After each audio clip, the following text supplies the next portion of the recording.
19వ all India senior tennis association ఆధ్వర్యంలో all India national ranking championship పోటీలు విశాఖలో ప్రారంభమయ్యాయి. విశాఖ ఎంపీ శ్రీ భరత్, ఆంధ్రప్రదేశ్ క్రీడా ప్రాధికార సంస్థ చైర్మన్ రవి నాయుడు ఈ పోటీలను ప్రారంభించారు. ఈ టోర్నమెంట్లో దేశవ్యాప్తంగా వివిధ రాష్ట్రాల నుంచి సుమారు 350 మంది సీనియర్ క్రీడాకారులు పాల్గొన్నారు.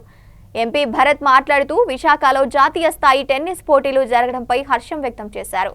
రవి నాయుడు షాప్ చైర్మన్ గా బాధ్యతలు చేపట్టిన తర్వాత రాష్ట్రంలో క్రీడల కల్లా మళ్లీ కనిపిస్తుందని, రాబోయే 3 ఏళ్లలో ఆంధ్రప్రదేశ్ ను క్రీడల హబ్బుగా తీర్చిదిద్దుతామని ధీమా వ్యక్తం చేశారు. షాప్ చైర్మన్ రవి నాయుడు మాట్లాడుతూ క్రీడాకారుల భవిష్యత్తు భరోసా కల్పిస్తూ ప్రభుత్వ ఉద్యోగాల్లో 3% సమాంతర రిజర్వేషన్ను ఖచ్చితంగా అమలు చేస్తున్నట్టు ప్రకటించారు. వివిధ క్రీడల్లో రాణిస్తున్న ప్రతిభావంతులైన క్రీడాకారులకు సుమారు 4 కోట్ల రూపాయల మేర నగదు ప్రోత్సాహకాలను అందజేస్తున్నట్లు తెలిపారు.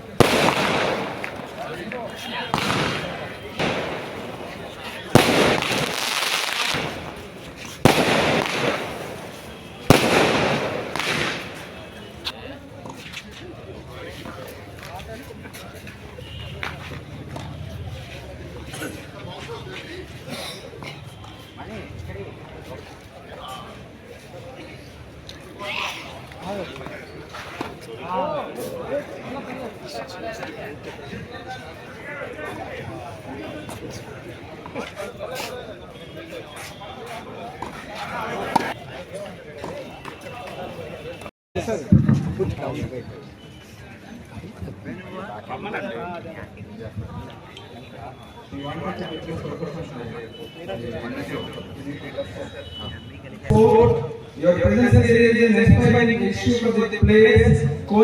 Actually, but popular among the public as a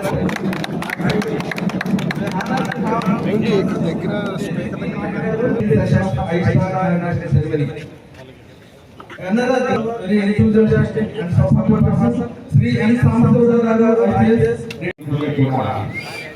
నమస్కారం తెలియజేస్తూ కార్యక్రమాన్ని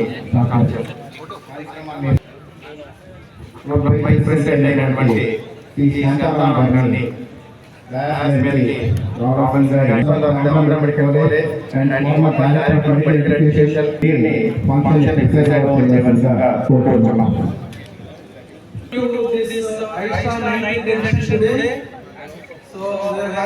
అండ్ ఇవాళ స్పోర్ట్స్ స్కాలర్షిప్లో యూఎస్లో కెంటకీ స్టేట్ యూనివర్సిటీలో చదివి దాని తర్వాత తిరిగి వచ్చి ఇండియాలో టాపర్గా అవ్వాలి టెన్నిస్లో అని ఇవాళ ఆల్ ఇండియా 47th ర్యాంకింగ్ సంపాదించింది.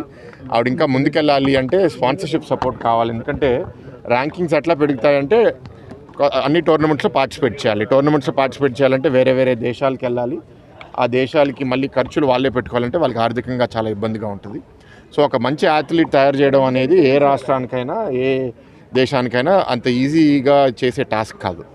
సో అందుకే ఇవాళ ఒకవైపు రాష్ట్రంలో 5 కోట్ల మంది జనాభా, దాంట్లో ఇంచుమించు 1 కోటి మంది అండర్ ది ఏజ్ ఆఫ్ 20 ఉంటే వాళ్ళకి స్కూల్స్లో కాలేజీల్లో స్పోర్ట్స్ ఇన్ఫ్రాస్ట్రక్చర్ అందుబాటులో తీసుకుని రావడము, ఫిజికల్ ఎడ్యుకేషన్ టీచర్స్ పెట్టడము, స్పోర్ట్స్ గ్రౌండ్స్ పెట్టడం ఒకవైపు అయితే ఒక ఎత్తు అయితే, ఎవరైతే చాలా టాలెంట్ చూపిస్తున్నారో వాళ్ళకి చాలా మంచి హైట్ వాళ్ళ స్పోర్ట్లో అచీవ్ చేయడానికి గవర్నమెంట్ ద్వారా సపోర్ట్. అందుకే మన ప్రభుత్వం కూడా పాలసీ అనౌన్స్ చేసింది.